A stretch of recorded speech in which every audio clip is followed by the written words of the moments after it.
On January 28th, the US dollar fell to its lowest level since the beginning of 2022. Bloomberg notes that the sharp drop occurred due to Donald Trump's remarks about the devaluation of the US currency. This is an excellent result for business. A massive sell-off of dollars began on the currency markets. As a result, the euro exceeded the mark of $1.20 for the first time since 2021. Petro Oleszczuk, political scientist and lecturer at Taras Shevchenko National University of Kyiv. He is joining us live. Petro, welcome. Yes. Welcome. Such a drop in the dollar and simultaneous rise of the euro is causing concern in the European Union.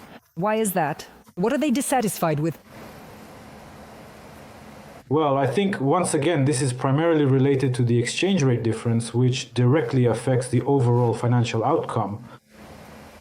Industry for export, that is, it's no secret to anyone. It is certainly no secret that certain nations specializing in exports deliberately maintain their national currency exchange rate at a somewhat lower level in order to gain a competitive advantage from the exchange rate difference. That is why the situation is far more complex and nuanced in international relations. For example, if the national currency depreciates relative to other currencies, this is by no means always a bad thing for the economy. And conversely, if it strengthens, that doesn't always mean something good. Let's leave this topic to economists who specialize in international economics. They can explain it to us in more detail. But with you, let's talk about, among other things, the relationship between Europe and the United States. NATO needs to be rethought, and European countries must significantly increase their defense capabilities. This opinion was expressed by US Secretary of State Marco Rubio. He stated that the alliance should not change its goal, but rather enhance its capabilities. Therefore, European partners need to invest more in defense so as not to rely on support from Washington. This point has been made by American partners for an entire year now, and last year they spoke about it at the Munich Security Conference. In various formulations, sometimes harsher ones, Marco Rubio usually uses softer wording. But we can see that Europe has already become more active, is ramping up production, and is changing its approaches. Is it enough? I believe that probably it is simply not quite sufficient if there are still unanswered questions about defense capability and about everything that, for example, directly affects this defense capability. That is, on the one hand, of course, according to formal criteria, the steady increase in capital investments by European countries in their own defense looks quite significant, especially if you compare it directly to the figures from 2022.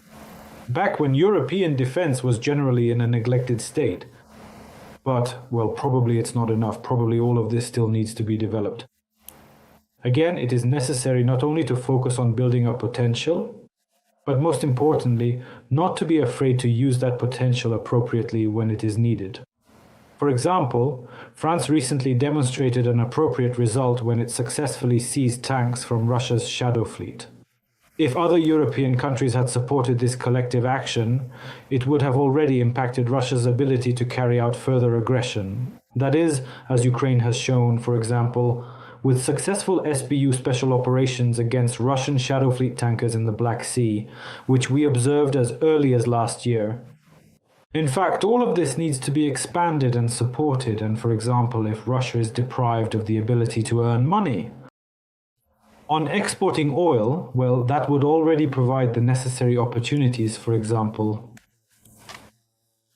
The danger to Europe from Russia would be reduced. Because when we talk, for example, about Europe's defense capability, we are talking about its defense capability.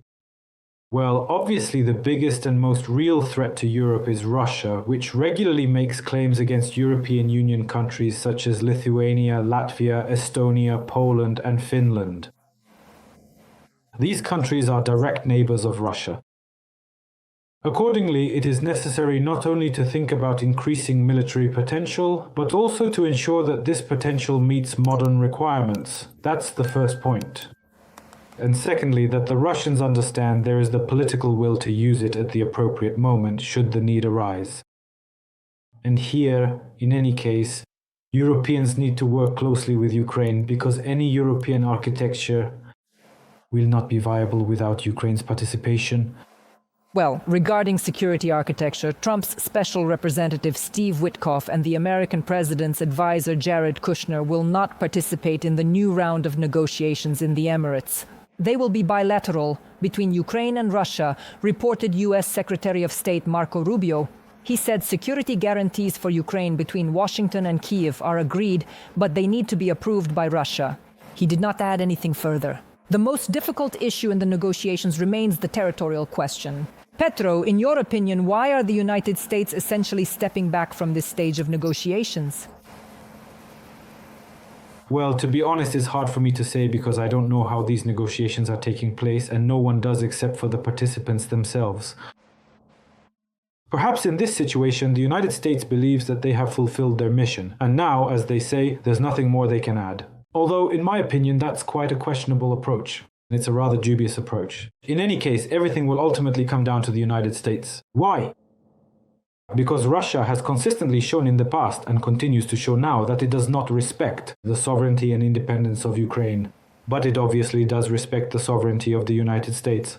In other words, any agreements cannot be made without the participation of the United States. As a participant, guarantor, mediator, and the one who will directly take responsibility for implementing these agreements. So, again, it's hard for me to imagine what they will even talk about there. How they are going to discuss all of this.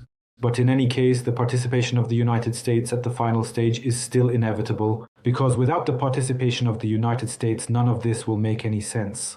And in fact, without the participation of the United States, people could talk as much as they want. But the point is, how can we ensure that these agreements are actually implemented?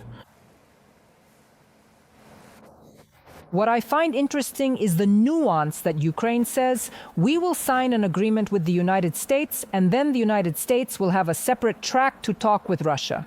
But at the same time, Marco Rubio says that the security guarantees have been agreed upon, but Russia still has to consent to them.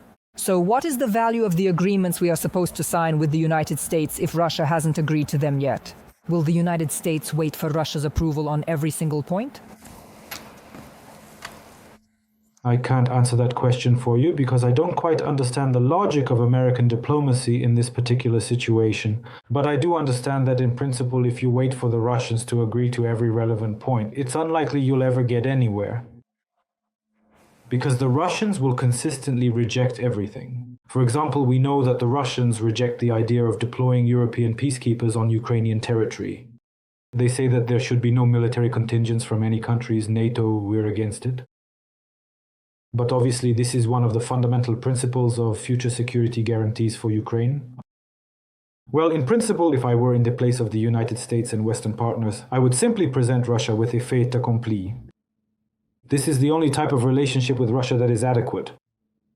And in fact, as the situation shows, even with, for example, those Russian tankers, when Russia is presented with a fait accompli and Russia understands that, any response would mean a large-scale conflict with someone stronger than Russia itself, so Russia backs down.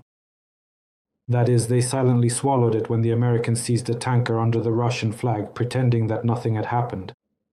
Similarly, for example, if after a hypothetical agreement is reached, some NATO troops land on Ukrainian territory, the Russians might express outrage.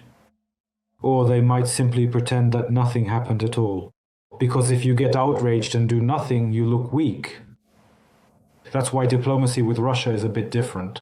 Unfortunately, Europeans don't understand that diplomacy with Russia is not the same as, for example, diplomacy between Denmark and the United States, or say between France and the United States, between countries that are used to adhering to certain principles. Diplomacy with Russia is something fundamentally different. Because Russia recognizes only the condition of strength and the balance of power. If it senses strength, it is ready to talk to someone accordingly. If it perceives weakness, it will continually try to push someone around. Petro, thank you. Petro Oleszczuk, political scientist and lecturer at Taras Shevchenko National University of Kyiv, was with us on the air.